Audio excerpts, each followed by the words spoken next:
राधे राधे, जय श्री कृष्णा। आप सभी का स्वागत है आपके अपने चैनल अपनी टोली में। आज निर्जला एकादशी का व्रत है और मैं आपके लिए लाई हूँ इससे जुड़े सभी बातें जो आपको जाननी चाहिए। जेठ मास के शुक्ल पक्ष की एकादशी तिथि को यह व्रत किया जाता है। यह व्रत शारीरिक स्वास्थ्य की दृष्टि से बहुत ही महत्वपूर्ण है। यह व्रत विष्णु भगवान की आराधना को समर्पित है।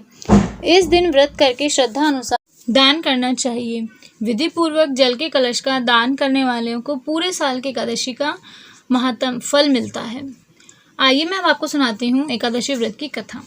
बहुभोजी भीमसेन ने व्यास जी के मुख से प्रत्येक एकादशी को निराहार रहने का नियम सुना और विनम्र भाव से निवेदन करा कि महाराज, मुझे कोई व्रत नहीं करा जाता, अतः ऐसी कोई विधि बता दीजिए जिसके प्रभाव से स्वतः ही सद्गति हो जाए। अब व्यास जी ने जब भीमसेन जी की बातें सुनी तो कहा, यदि तुमसे पूरे वर्ष भर की एकादशी नहीं होती है तो केवल एक निर्जला एकादशी कर लो, इसी से साल भर की एकादशी का फल तुमको प्राप्त हो जाएगा। तब भीमसेन ने ऐसा ही करा और वह निर्जला एकादशी का व्रत करके श्रद्धा अनुसार दान करके स्वर्ग को गए। जब से ही इस एकादशी को भीमसेन एकादशी के नाम से जाना जाता है। इस एकादशी को बिना जल ग्रहण करे उपवास रखा जाता है। हिंदू पंचांग के अनुसार वृषभ और मिथुन संक्रांति के बीच शुक्ल पक्ष की एकादशी निर्जला एकादशी कहलाती है। व्यास जी ने बताया कि जल स्नान व आचमन के बिना जल ग्रहण करना इस दिन वर्जित है।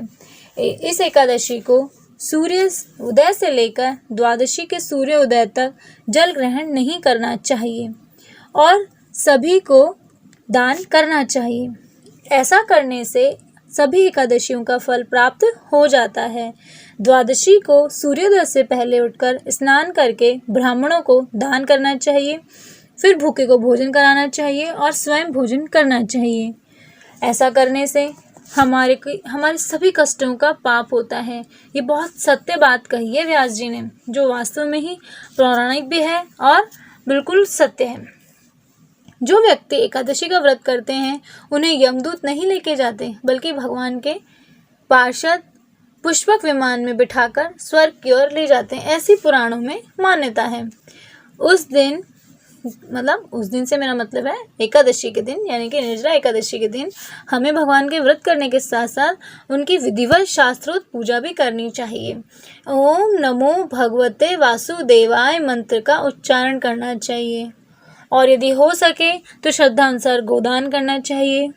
जो व्यक्ति इस दिन अन्न खाते हैं चांडाल की श्रेणी में आते हैं और चांडाल के समान रहते हैं। तो यह व्रत शारीरिक स्वास्थ्य की दृष्टि से बहुत ज़्यादा महत्वपूर्ण है, क्योंकि हम दिन भर हमेशा पूरे महीने कुछ न कुछ खाते हैं। हमारी आवश्यकताओं से अधिक भी कई लोग तो खा जाते हैं, जिसको हम कहते हैं ओवर ईटिंग करना।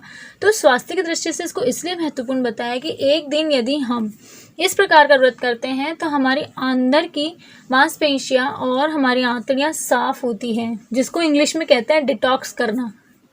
डिटॉक्स में अन्न का प्रयोग नहीं किया जाता, सिर्फ जल का ही प्रयोग किया जाता है। तो उसी प्रकार से यह एकादशी का व्रत भी है, जो हमारे शरीर को भी स्वस्थ रखती है, शरीर के स्वास्थ्य के लिए भी महत्वपूर्ण है, साथ ही साथ हमारे कर्मों के लिए, हमारे आने वाले भविष्य के लिए, वर्तमान के लिए बहुत ज़्यादा महत्वपूर्ण है। तो मेरी आप सभी से प्रार्थना है कि सभी इस व्रत को करें। यदि आप व्रत नहीं कर सकते हैं कोई बात नहीं, लेकिन भगवान का नाम लीजिए, ईश्वर का जप ताप करिए, दान दीजिए श्रद्धा अनुसार और भगवान का स्मरण सदैव मन में रखिए। जो भगवान को मन में रखता है, भगवान सदैव उसको अपने दिल में रखते हैं। जय श्री वासुदेवाय नमः।